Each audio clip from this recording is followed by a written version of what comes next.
Hello, hello, and welcome to the Telescope Show. We laugh, we discover God, and we totally nerd out. Thanks so much for listening. My name is Matthew Seipel Anderson. And I'm Katie Seipel Anderson. And we are coming to you from an undisclosed location here in Winona, Minnesota. Very undisclosed. Today, I guess I just disclosed it, didn't I? I mean, they don't know the exact location in Winona. That's right. That is undisclosed. You totally don't. Today, we are queuing up a conversation with an interesting individual who I met at Twin Cities Con. We actually have a couple pretty cool interviews coming up. And they all resulted from my conversations and interactions with Mr. Carl Borg. So we'll be getting to an interview with Carl Borg. Yeah, no. Don't think like that, Katie. Do you want to say the catchphrase or do you want me to? Resistance is futile. Hey, there's a new season, did you know, of Star Trek Picard coming out in February. Oh, really? Yeah. Speaking of Borgs. Should I find it? Our Carl Borg is better than the Borg. We've got an actual Borg on the show. Come on, that's street cred right there for all the Star Trek fans. I just don't know if Carl Borg is going to be really excited about you calling him that kind of a Borg. Sorry, Carl. We love you. So Katie alluded to the fact that we have a number of interesting interviews that we have recorded, and they all are revolving around the theme of comic books. So I had to look up some statistics on comic books. The largest, according to NNY 360, the largest comic book market in the world is in Japan.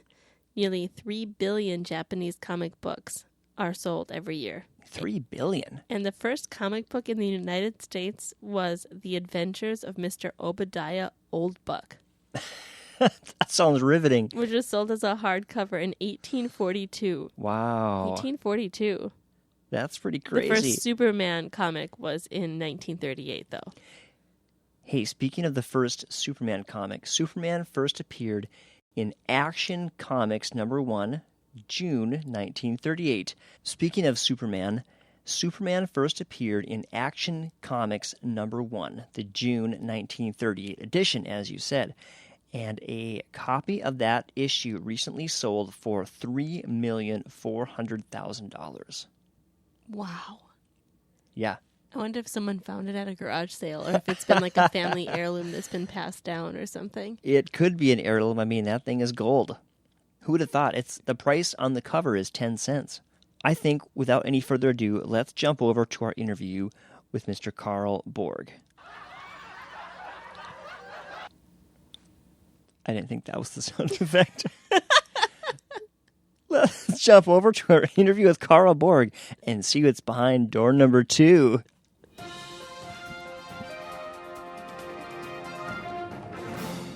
That one makes more sense.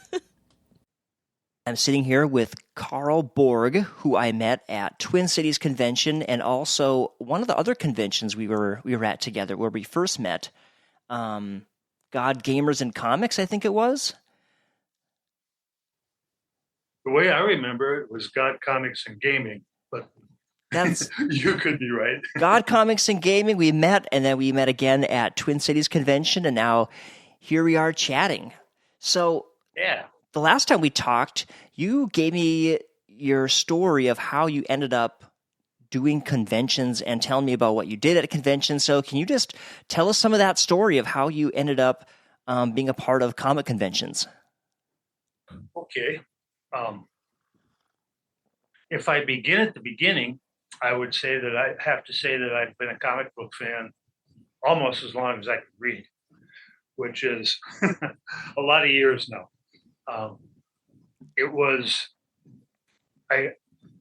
I came to Christ before I started high school and was still reading comic books at the time. After a while, I began to wonder how I could be better integrating my faith and my comic reading. And about that time, I ran into a couple of different people who were publishing well, I ran into their books actually at a comic store in Minneapolis. There were 3 issues available. I could only afford 2. So I brought home the 2-issue ones. It took me years to find that issue 2 again, but that's another story. That got me started looking for Christian comic books and got in touch with one of those publishers who kind of through him came across some other people who were doing a newsletter, and kind of a nationwide newsletter. These guys were part of a group called the Christian Comic Arts Society. I don't know if you've heard of them or not, but they have members nationwide. They're based out of Los Angeles, California. Through meeting with them and being active in their APA magazine, you can ask Ralph Miley more about that. I'm sure he'd be happy to tell you. I got a lot of contacts and things. And a little bit before this, I got a free pass to a local comic book show. I was involved with local Star Trek fandom at the time. The club got a free pass for somebody, and as the club's comic book night, it came to me.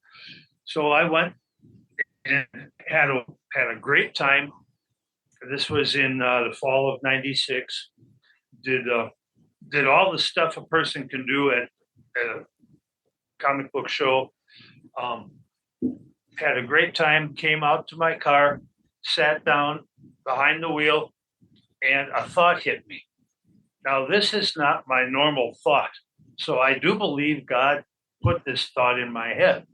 The thought was, where was Jesus at this show? I had to admit, I did not see him.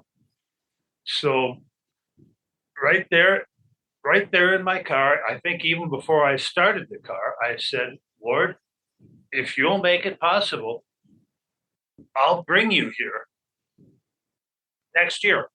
I didn't act quite soon enough to get in the following year, but I did have a table 2 years later in 1998. And that started a long association with the Minnesota Comic Book Association. I was at their shows ever since. And from that, branched into a couple other things, primarily local shows, locally operated shows. Although I did not have a table at Wizard World while they were here, but we did sponsor both a chapel service and a panel discussion for them. That's basically what I've been doing. I would provide tables of Christian comic books for these shows. I would also, as I said, provide some programming. Cool. There are a lot of interesting things in your story. Something that stands out to me is you discovered Christian comics, but they were so underground that you couldn't find them anywhere. Where did you find them the first time? Well, the very first time I heard of them was when I was in high school. People have probably seen copies of these floating around. A guy named Al Hartley had, of all things, he got permission to use the Archie characters. Really? Yeah. I mean, going to the publishers of Archie Comics and asking them, can I use your characters to promote biblical values? They said yes. No kidding. Believe it or not. So he got permission to use already established characters. Yes. Wow. Yes. Those are cool. There and about the same time, another man named Jack Chick. A lot of people have heard the term Chick Tracts. It's the same person. He did comic book sized things too for a while. Then when I discovered these, they were actually in a comic book store in South Minneapolis, and there they were, right on the shelf, along with stuff from Marvel, DC, and the other publishers at the time. What kind of characters did these comics have? Were they comic book forms of biblical stories, or were these superhero stories, or what were these comic books like? One publisher was dealing with original characters, superhero type stories. A lot of people still do, when they say Christian comic books, they associate it with superheroes because and the creators do superheroes because that's largely what drives the industry. It's really interesting because when I think of comic books from older eras, maybe not really old, but there was definitely an era when comic books were trying to push the envelope and be edgy. And then, of course, there was the government came down on that, actually, and you had to have the seal put on your book to have it sold and things like that. But it's interesting that there were people trying to make things with a different perspective, even back then, and trying to, like you said, share Christian values and promote Jesus. And so that's really interesting to me. And it was so underground. It reminds me of early Christian music. Yeah. There are a number of parallels. You're right. So you decide to get a table at the comic convention. Basically, you got together a bunch of comics for sale that were like Christian comics. How do people receive you? There are people who say, "Oh no, Christian comic books. Why can't these guys leave church and comics separate?" Well, it's because we follow Jesus Christ, and we trying to integrate him into our entire life, not just into our Sunday morning life. But I'm saying, hey, look at the stuff I have here. Look at the stuff I represent. Some of these things are as good as anything you will find on a comic store rack. The level of professionalism is very much improved in Christian comic books since the mid-90s. So what are some of your favorite books that are out there right now?